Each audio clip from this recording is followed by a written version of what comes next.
Everyone, let's review shloka number 34 in Soundarya Lahari.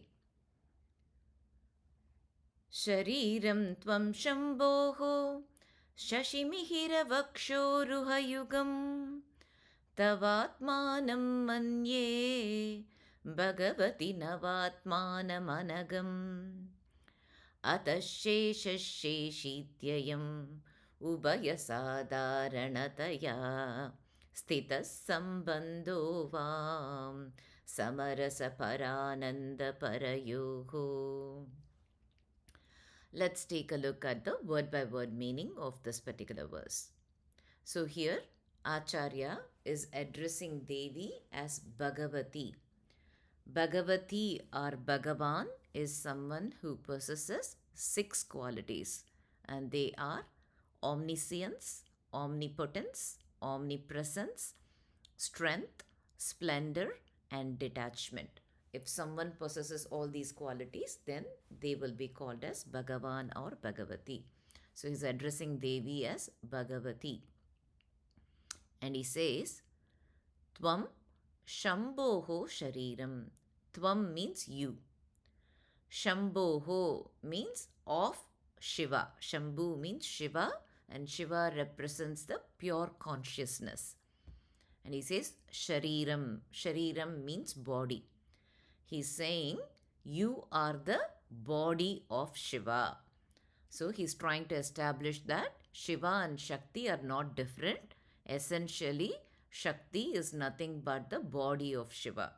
So what does he mean by body of Shiva? Body represents the form. So basically he's saying Shakti is nothing but the form of pure consciousness. Pure consciousness by itself cannot be seen or experienced. Only when it takes a form, it can be experienced. And therefore, he is establishing that Shiva is the unmanifest reality and Shakti is the manifest reality. And that's why there is a form associated with her.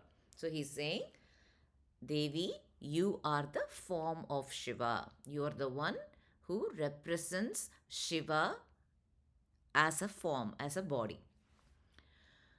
Then he says, śaśimihiravakṣoruhayugaṁ. Sashi means moon. Mihira means sun. Vakṣoruha. So vakshas, ruha. Vakshas means chest. Ruha means growing from. So growing from the chest. So vakṣoruha means bosom. Yugam means pair, 2. So he's saying the sun and the moon are your breasts, are the pair of your breasts. The sun and moon are growing from your chest. That's what he means. So what does sun and moon as the Vakṣoruha of Devi mean? Actually what it means, you can see that it is growing from her chest. So it represents the unfolding of the universe. So it means that sun and moon represent the cycle of day and night. This is how the world goes, right? And therefore he's saying that the sun and moon grow directly from her heart. That means that the entire macrocosm, the universe, comes from Devi directly. And so she is the one who manifests as the universe and provides the nourishment for the universe to exist. So that's why he's using the word breast. Breast means nourishment. So that's how the world is sustained. And obviously the time cycle, right? That's how the world is sustained. And sun gives the light and energy that's needed for this world to go around. And moon also helps with all the growth and vegetation possible. And that's how they provide nourishment. So this particular thing says that Devi, you are the body of Shiva, which means you're just pure consciousness with a form, and sun and moon are your breasts. So the sun and moon also represents, the sun represents the pure consciousness, the self-luminous light. We call it as Prakasha. So that represents the Shiva. And the moon represents the Shakti, which is the manifested world or the reflected awareness. We call that Vimarsha. So Moonlight is nothing but sunlight in a different form. Like that, Devi is nothing but Shiva in a certain form. So that's what he's trying to establish here. So for now, he's saying, Devi, you are the body of Shiva with sun and moon as your breast. So then he says, manye tavātmānaṁ anagham navātmānamanagham. So manye means I think or I consider. Tava means your.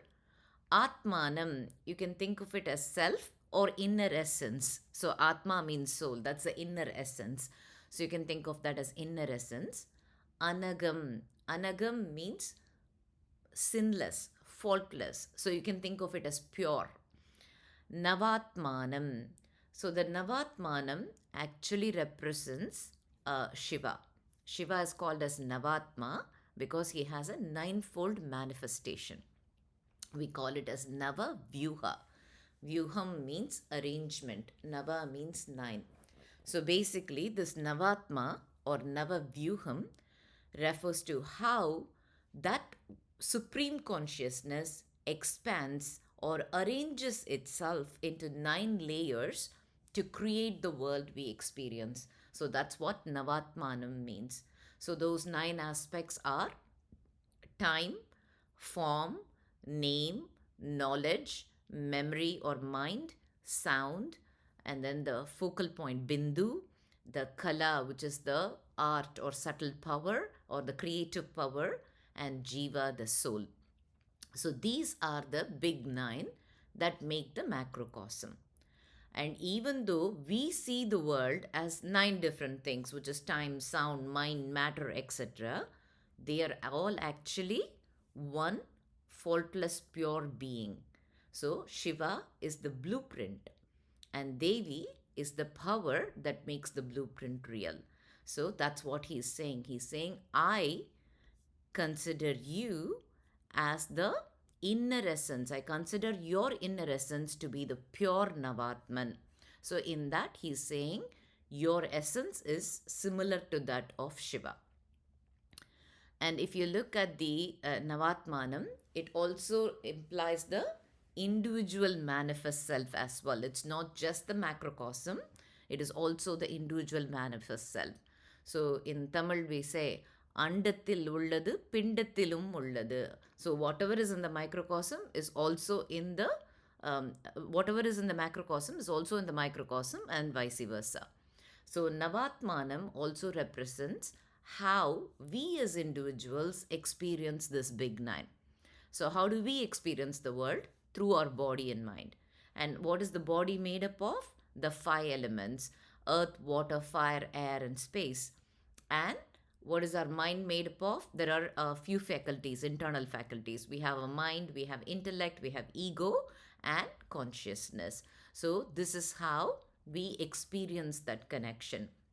So think of it, the kula or the form that we spoke about, the physical elements are what give us the form, right?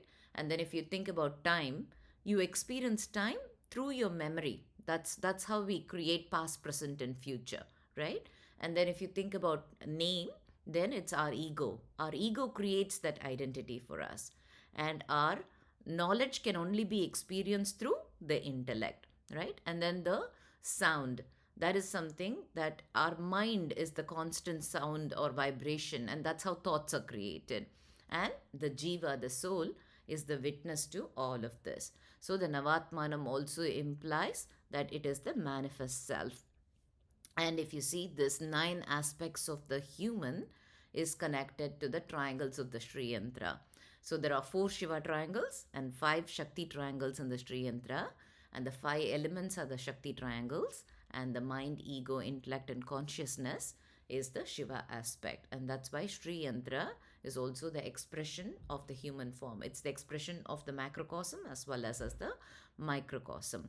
So he's saying, manye tavaātmānaṁ anagham navātmānam. So he's saying, I consider your inner essence to be pure Navatman. So he's saying, while Devi is the physical form of Shiva, her inner essence is exactly identical to Shiva, And therefore, Shiva and Shakti are inseparable. She is the body and he is the soul, and she is the soul that manifests as his 9 aspects. Therefore, it is complete oneness. And so, by calling her Navatman, he's also saying that she's not just the physical body, but the entire ninefold subtle system that allows the consciousness, the Jiva, the ninth element, to experience the world. So, Devi is not just a form to be worshipped. She is actually the pure consciousness that manifests as the ninefold structure of both the universe as well as our own selves.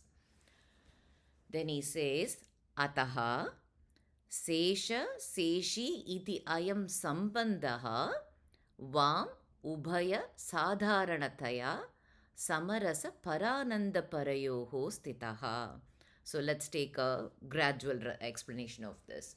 Ataha means therefore. Sesha, Seshi. Sesha means something that's a part of a whole. Think of it as something that's secondary, something that's owned by something else. Seshi means the whole. That is the one that's owning everything. So the owner or the primary.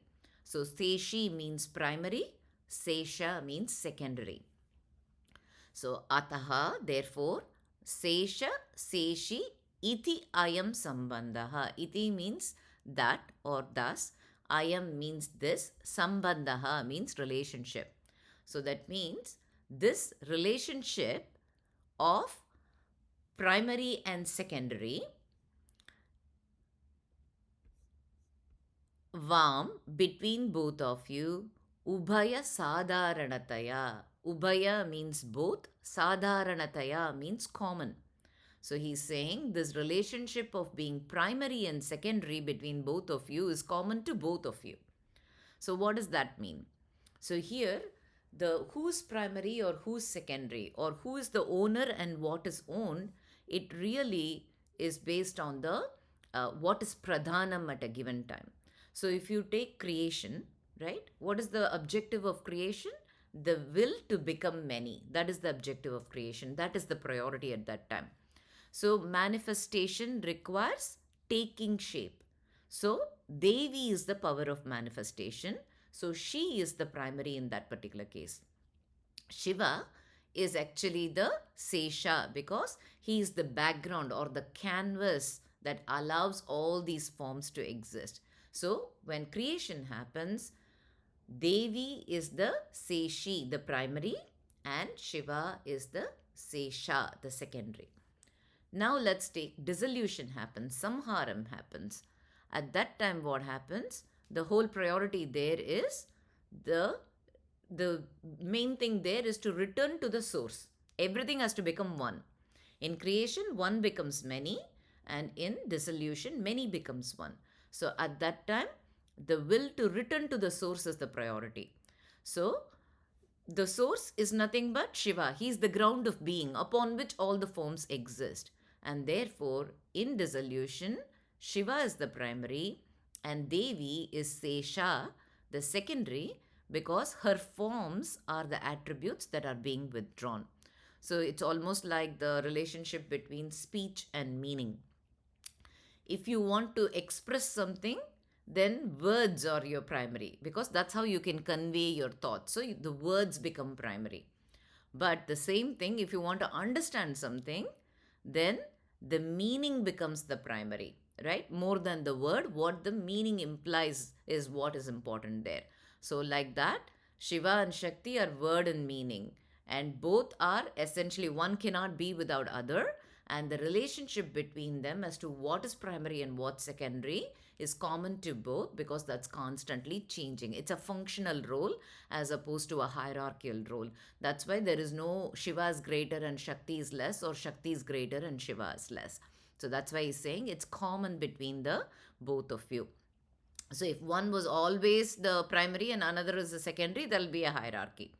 But these two swap their roles based on the cosmic act that needs to happen. So neither owns the universe more than the other. Be it their power, their knowledge, their bliss, everything is common. And that's why when you lose that differentiation between primary and secondary, then what happens? Sthitaha, they remain in samarasa. Samarasa means equilibrium. So when salt is dissolved in water, you can no longer distinguish between the two. It's only one taste. You can't say water's taste and salt's taste. It's one taste. So you can't distinguish the actor and the instrument. So they are in an equilibrium, and they are parayoho. Parayoho means the supreme ones. Both are equal. They are supreme, and they remain in a state of parananda. Parananda means supreme bliss. So when the distinction between the owner and the owned vanishes, what remains is the supreme bliss. So that arises when the mind stops dividing into the reality of me versus other, part versus whole. So he's saying the relationship between you both is one of perfect equilibrium, where the distinction of sesha, the secondary, and seshi, the primary, or sesha, the part, and seshi, the whole, is entirely common to both, and two supreme ones who are existing in supreme bliss. So that's what this particular verse is trying to say. And if you see, the whole thing here is the universe is ninefold, and that is the macrocosm, and our body is but a reflection of that ninefold. And the power that holds them together is inseparable, blissful union between Shiva and Shakti. So we must stop seeing the physical world as being separate from the pure consciousness, right? So the physical world is represented by Shakti, the body, and the pure consciousness is represented by Shiva, the soul. So when we recognize that the relationship is interchangeable and common to both, then the practitioner, the sadhaka, can enter a state of samarasa, where everything in this universe is a singular blissful dance between the divine couple. So this is trying to say a few important things to us. It's saying Shiva and Shakti are one and the same. And it says that Shakti is the one who manifests into this entire universe, and that the universe came directly from her. And it's also saying that she not just manifested into this universe, she is also the same as the navātmānamanagham, the individual souls, the 9 aspects of ourself. And therefore, it is establishing that we are also one and the same as Shakti, and Shakti is the same as Shiva. So all of us are one and the same, and the entire spiritual process is to realize this oneness. So the purpose of this particular verse is to cure from joint related diseases, and Shiva Para, Shiva, or some of the equivalent Lalitha Sahasranamam namas. Let's take a look at a story related to this verse. So now, high on the peak of Kailasa, Shiva and Shakti are sitting together. They're the perfect image of union, and everything is so blissful, and Shiva and Shakti are smiling at one another. This is a serene, beautiful vision there. And now, Sage Narada came there. All of us know he likes to stir things up always.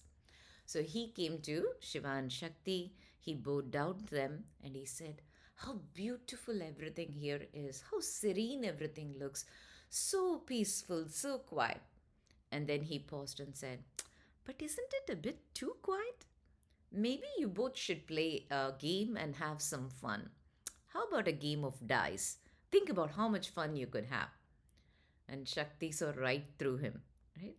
So she then said, "You are a sage, and I know you go from place to place, but how do you know about a gambling game of dice that men play? Why are you speaking about gambling games?" And then immediately Narada put on a performance of innocence. He said, "Oh, no, no, no, Devi. I actually don't even know how to play. And I don't even want to play. I just heard that it is such an interesting sport. And I only suggested it because I wanted you both to have a good time. I wanted to see you both play and be happy." And Shakti said, "Oh, okay. that's the case. You want to see us happy playing a game of guys? Okay, dice. So it's all right, Narada. We'll play. Right now with Shiva, I'll play this game. So then the game began. And so now Shiva is starting and he's throwing the dice with confidence. And now he's winning. Round after round, he's winning. And first, Shakti put her necklace down, then some golden ornaments, everything Shiva is winning. There is a stakes in the game of dice, right? So they're betting things. And now Narada is standing there and he's cheering and he's laughing and he's saying, "Go, Shiva, go, go, go." And he's mocking Shakti every time she's stumbling. Now, Shakti is beginning to get very annoyed and she narrowed her eyes and suddenly the dice started to obey her. Now, Shakti is starting to win. And so, when she started to win, she told Shiva, "Hey, all the things that you bet and you've lost, you have to hand them all over now." Because when she lost, she gave it immediately. And then Shiva just looked at her and said, "Shakti, I'm invincible. I'm the Lord of all beings. The word defeat cannot even be mentioned in my presence. I never lose. So I did not lose. You have all this Maya and you are capable of making illusions and you're just making it look like I'm defeated. I'm actually not defeated, so I don't have to give you anything." And then Shakti said, "No, no, no, no, no. You've been defeated. If you lose, you have to give what you bet. There is no doubt. Give me what you promised. I'm not playing any games except for this game of dice. So you give me what you lost." Now Narada jumps in and he says, "Devi, how can Shiva be defeated? He is the embodiment of all the best qualities. Just Shiva itself means auspiciousness. Shiva itself means he ensures victory. Shiva itself means he ensures happiness. So all qualities belong to him. How can he be defeated? And there is not a single person in all the universe who can best him." And then Bringi jumps in. And so Bringi is a sage, and Bringi is one who did not accept the equality of Shiva and Shakti, and therefore they actually manifested as Ardhanarishwara to explain that to him. But Bringi jumps in, and then he says, "No, Shiva is invincible. He cannot be losing at all. He's beyond losing." Now Shakti got really upset. They're all supporting Shiva, and now they're even supporting when he says he didn't even lose. So she looked at them and she looked at Narada and said, "It is by my grace that Shiva is even has a form. He's established only because of me. If I were in there, Shiva's just pure consciousness and he wouldn't even have a form. So if you're all looking at a Shiva, it's because of me." And then she turned to Bringi and she said, "You spoke about all the qualities of Shiva and things like that. It is the very nature, I am the very nature of Shiva. And therefore, you don't try to divide us with your words." So now she got very upset and she immediately went up to Shiva, wasn't waiting for him to give the things that he lost. And what could have Shiva have bet? Shakti has a lot of gold ornaments and other things. What does Shiva wear? He has the serpent, he has the crescent moon, he has the elephant hide. Those are all the things that he bet. So one by one, she started taking everything from him, and she didn't even leave his loincloth because he had bet that also. She took everything. And now Shiva is sitting there completely naked, stripped of all his dignity.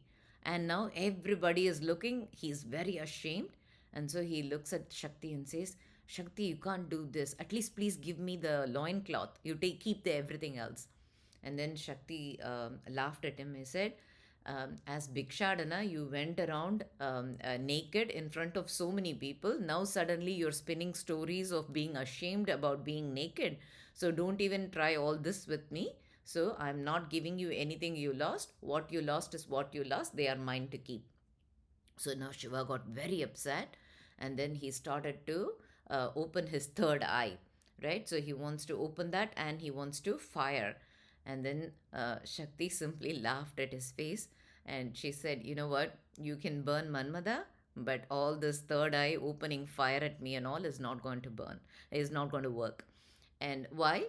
Because the energy that is part of that fire is Shakti. Therefore, opening third eye at her does not work. It's both energy. And so then Shiva was very ashamed. Nothing was working. And so he just fled Kailasa. He went into a dark forest and he sat there in silence. So now, once Shiva left, now Kailasa is also quiet and cold. Earlier it was serene and blissful, but now it became very cold. And after a while, Shakti is really missing Shiva and she has this heavy ache of separation.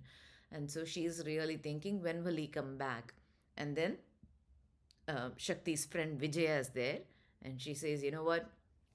You were a bit too much. You should have allowed him to keep his loincloth. At least you took everything away from him. And with Shiva, he can only be won by penance and not by any power.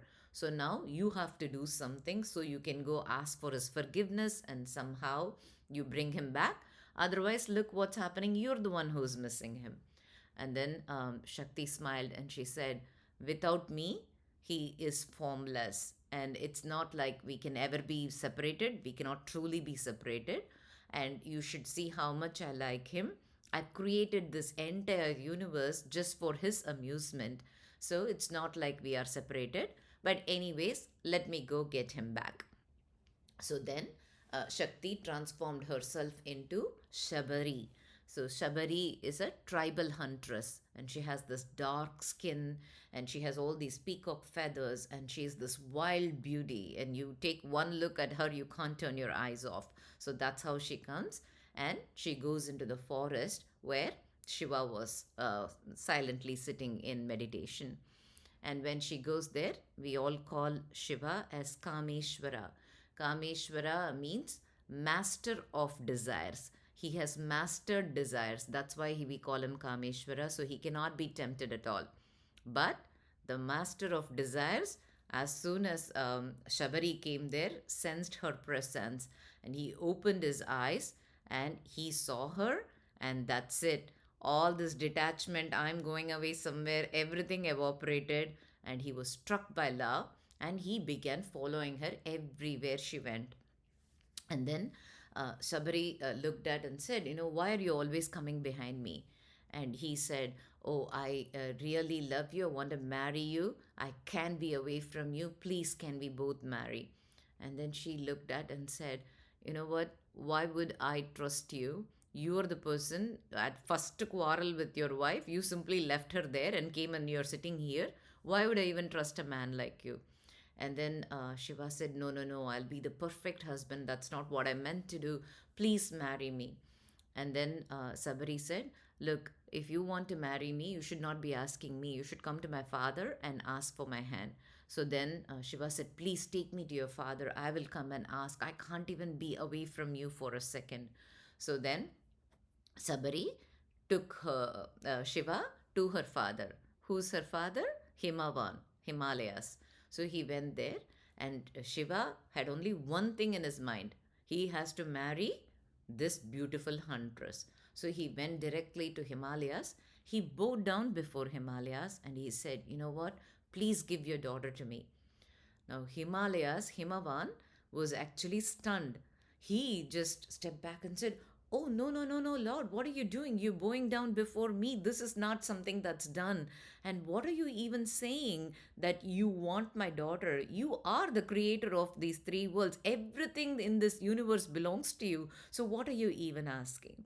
So when he said that, the complete illusion shattered, the entire game was over, and all the drums rolled, the flowers fell from the sky, and Shiva and Shakti were back again in Kailasa, sitting next to each other in greater magnificence and smiling at each other, just like how Narada found them. So you can see that the game of dice between Shiva and Parvati is not a domestic quarrel between the two, but actually it is a symbolizing the beginning of manifestation. So if you look at the dice game, so when Parvati takes the dice and begins to play, so they both were seated together as one, and when they started playing the game of dice, they were two different players. So The one ultimate reality becoming two complementary aspects is the start of creation of the universe. So Shiva is the pure consciousness and Shakti is the manifested consciousness, or Shiva is the unmanifest reality and Shakti is the manifest reality. And you can see that, and that manifestation is what everything in this universe, all of us are that manifest reality and playing different roles. And you can see here that she stripped Shiva of everything, and that actually denotes the process of the manifested forms merging back into that ultimate reality, of merging back into one. So first and foremost, when the crescent was taken away, the serpent was taken away, these are all uniquely signifying Shiva. So when in order for us to merge back into that ultimate reality, step number one is to let go of the identity. And we can see here Shiva was retreating through the forest and then he was uniting with Shakti. So this actually is the transition which represents the transition from sadhana to siddhi. That means practicing to attainment. So when the sadhaka stops trying to escape the body to find the soul, and instead we start seeing this body as the manifestation of the soul, then this differentiation between what is the owner and what is owned will collapse. The sesha and seshi will collapse. So the consciousness has the power to detach itself from the world and withdraw into a state of pure being. But, and as we saw in the story, but consciousness by itself, pure consciousness by itself, cannot be expressed, cannot be experienced, cannot even be known without the creative power, which is the body or the nature. So this is what in Tirumandiram, there is the song that says, Udambal Aliyil Uirar Alivar, Tidampad Meinyanam Seravum Matar, Udambai Valarkum Ubayam Marinde, Udambai Valartene, Uir Valartene. So if the body is destroyed, then the soul is also destroyed.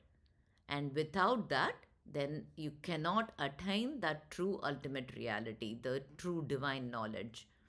And understanding the way to nurture the body, I nurtured the body and thus nurtured the soul. So you need the body in order to gain that oneness with the soul, which is nothing but the one, the Parabrahman itself. So when the difference between the body and soul disappears, then we attain a state of bliss. That's all for today. Thank you.